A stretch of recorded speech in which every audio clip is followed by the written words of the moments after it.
E aí galera, aqui é Kinimiro do canal KMG Animes e tô aqui pra falar de anime mais uma vez. Um anime que retorna aqui pro canal depois aí de um hiatozinho, né, porque eu tive que fazer uma manutenção no PC ontem, é Dororo. E se você gostar desse vídeo, dá um like aí pra estar ajudando mesmo. E também se você curte esse tipo de vídeo sobre anime, chances de nova temporada e entre outros assuntos do mundo do anime, se inscreve no canal pra estar recebendo notificações dos vídeos que eu postar aqui todo dia, beleza? Então deixa de enrolar e vamos falar do que interessa, o episódio novo de Dororo. O episódio 14 de Dororo foi um pouco interessante e agora eu vou poder pontuar algumas coisas que aconteceram depois da leva de hiato que teve aí na semana retrasada, eu acho, alguma coisa assim, onde a gente teve a volta da nova temporada de Dororo, ou pelo menos já nova leva de episódios. O que acontece é que nesse episódio a gente acaba vendo aí o foco maior na Dororo, para que a Dororo pudesse contar tudo relacionado ao mapa que existe nela e também botar um pouco mais de relação entre ela e o Hyakumaru. O que acontece é que logo de início a gente vai vendo ali uma lembrança da Dororo, que seria a explicação do que estava acontecendo naquele momento final onde a gente viu um mapa nas costas dela quando ela estava na água quente. E o que acontece é que é explicado que aquele mapa é o mapa do tesouro, literalmente é o tesouro da família dela. Tudo que é de valioso tá ali. E o pai dela falou simplesmente para sua mãe que tudo que era a ambição dele, todos os desejos que ele tinha, estava naquele lugar. Aquilo ali deveria ser usado só para o bem e para fazer aquilo que era mais importante para sua família, a sua missão. No fim das contas, o que a gente acaba vendo é que a missão é dada para sua mãe, onde sua mãe tem um mapa colocado em suas costas, mas dessa vez colocado com tatuagem normalmente. Não é algo especial, não é algo diferenciado, como é no caso da Dororo. Não sei se vai explicar mais pra frente se esse mapa colocado dela foi feito por alguém, quem foi que colocou nela. Mas o fato é que a sua mãe falou com ela, explicou a situação e fez com que ela tivesse o mapa desenhado ali. Quem fez esse mapa especial com essa tinta especial que faz com que ela apareça somente no calor? Não se sabe ainda essa informação e era muito interessante que isso aparecesse. Se for algo que não tem no mangá, era bom que colocassem pelo menos nessa história do anime, uma história que está tentando resolver os problemas que existem no mangá. No fim das contas, o que a gente acaba vendo é que é contado tudo isso pro velho ali que estava juntamente com o Hyakumaru e ela.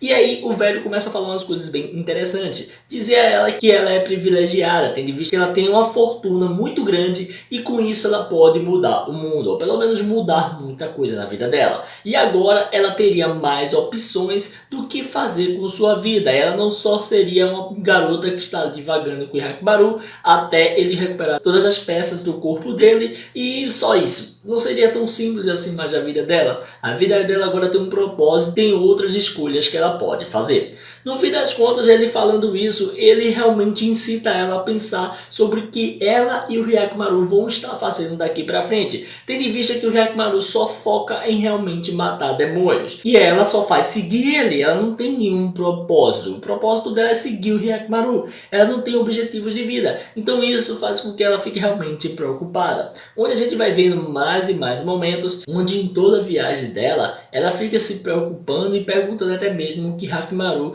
vai fazer do final de toda a sua estrada, de todo o seu caminho. E ele nunca responde nada. Mas aí é que vem um negócio bizarro pra caramba. Que negócio bizarro, velho. O que acontece é que a gente acaba vendo uma aparição, duas aparições, uma assombração, que no caso seria a tal da Ayakishi, que essa aparição do nada chega perto deles e começa a pedir para que ele compre algo, compre alguma coisa do tipo. E aí a gente acaba vendo que é uma mulher e uma criança. Essa criança não se sabe o sexo, tendo em vista que é bem deformada, é gigantesca. E ela é, no caso, um fantasma bem bizarro, bem transparente. E só tem uns fios de cabelo magro, esquelético e bem alta. E aí quando a gente vê pela visão do Hyakumaru, que é uma das coisas que mais ajuda até mesmo a gente entender o que está acontecendo, a cor é azul e amarelo. Cada um tem uma cor distinta, bem diferente de tudo que foi visto até agora. Não entendi o que isso significa. Será que isso significa que as cores de fantasma, assombração ou algo do tipo são diferentes dos demônios, diferente até mesmo no caso dos demais humanos? Fica aí a questão para ser respondida mais para frente. No caso, o que acontece é que logo aquela criança gigantesca e deformada ela meio que se apega a Dororo e começa a abraçá-la e pedir para que ela cuide dela, pedindo comida toda hora, pedindo ajuda dela e tal, e ela fica realmente agindo como uma criança dócil, inocente e sem maldade nenhuma. O que acontece é que a gente vai vendo que eles chegam no templo, que seria o local, acho que, onde essas duas pessoas viviam, né? No caso desses espíritos. Mas o interessante de tudo é que o espírito ali, o mais esperto, pelo que eu deu para entender, ele começa a mostrar a Hyakimaru um local onde teria óleo. Ele observa aquele negócio ali e é como se alguém tivesse queimado todo aquele local, matando eles dois. É o que eu pensei logo de cara. Mas aí, no caso, as assombrações somem e as coisas começam a mudar do nada. Uma coisa interessante que eu devo falar sobre isso é que essas assombrações, no caso, o bebê estava muito bizarro.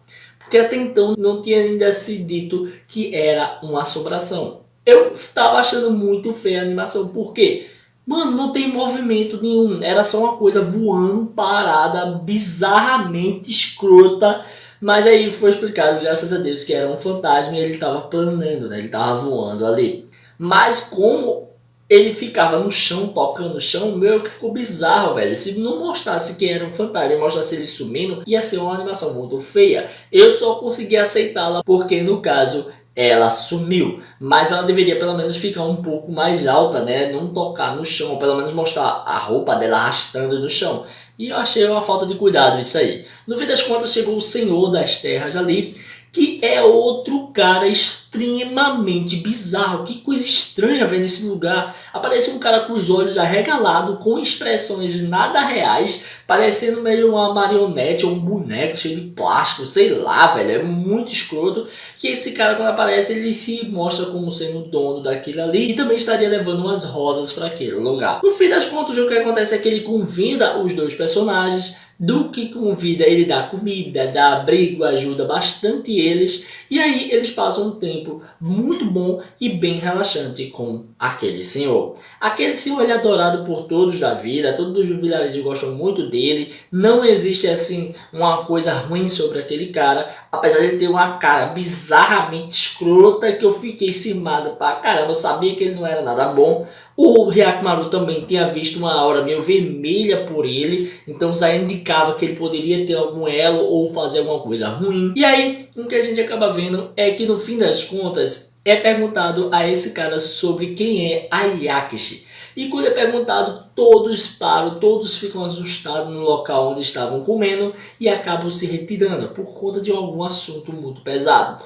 E aí é contado a eles o que aconteceu com essa pessoa em específico e é também a história como foi. No caso, na versão dele, ele fala que um raio atingiu, no caso, o templo. Aquele templo ele servia como templo para escravizar crianças, fazer trabalho infantil, onde a gente mesmo vê que tinha uma freira. Essa freira torturava as crianças e as crianças ficavam sofrendo ali tempo após tempo, onde elas só faziam trabalhar para dar lucro para ali, para a freira, para a galera ali. E aí ele fala que talvez os deuses tenham realmente jogado um raio ali para, no caso, matar, acabar com tudo e aí destruiu aquele templo. Mas a gente sabe muito bem que não cola, porque de onde veio aquele óleo? Óleo mais pólvora dá fogo, velho, não tem nada a ver com raio. Então com certeza alguém deve ter matado todas aquelas crianças e matado aquela freira. E é bem provável que a freira deve ser aquela que estava caminhando junto daquele bebê bizarro.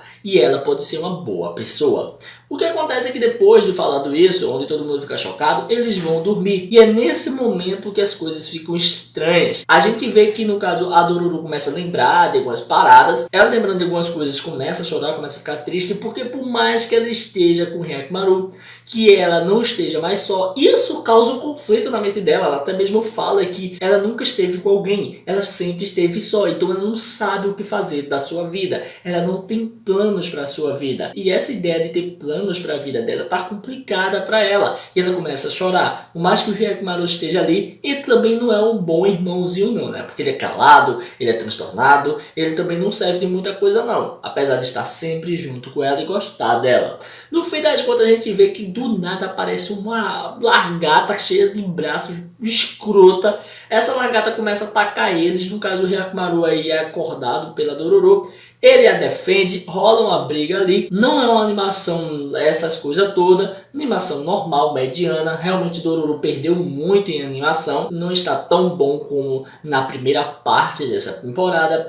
E a gente acaba vendo que logo após lutar vem outro monstro, outro demônio, outra coisa bizarra para ajudar, no caso eles. E quando isso acontece, a gente vê que aquela mariposa gigantesca, ela solta uma espécie de pó para poder afugentá-los e salva a lagarta. Não entendi o que era a lagarta, mas vamos chegar no final ainda.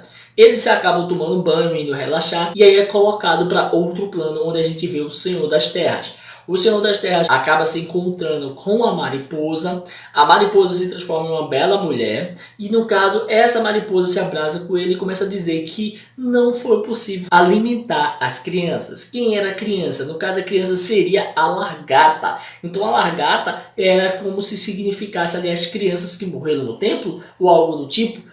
Fica essa dúvida aí. E o Senhor daquela terra tem aquela aura vermelha por conta de uma ligação que há com, no caso, o demônio. Feito aconteceu com o outro monstro no episódio passado, né? O monstro lá do Buda, que ele tinha ligação com aquela escultura, né? Com aquela estátua. Então tinha algumas coisas realmente relacionadas a isso, a estar junto com um demônio. No fim de tudo, a gente acaba vendo que eles ficam olhando aquele vilarejo e o homem fica desejando a proteção do vilarejo. E os protagonistas estão marcados para morrer. O que vai acontecer depois, quais são as explicações que a gente vai ter, eu não sei. Mas é um dos primeiros episódios que vai ter mais de um episódio para explicar toda a história.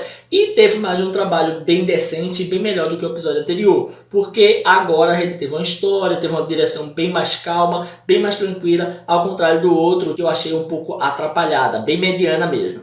Mas é isso aí, galera. Se você curtiu esse vídeo, dá um like aí, comenta, não deixa de se inscrever e ativar o sininho para estar recebendo notificações dos vídeos que eu postar aqui todo dia, beleza? Valeu, galera. Fui!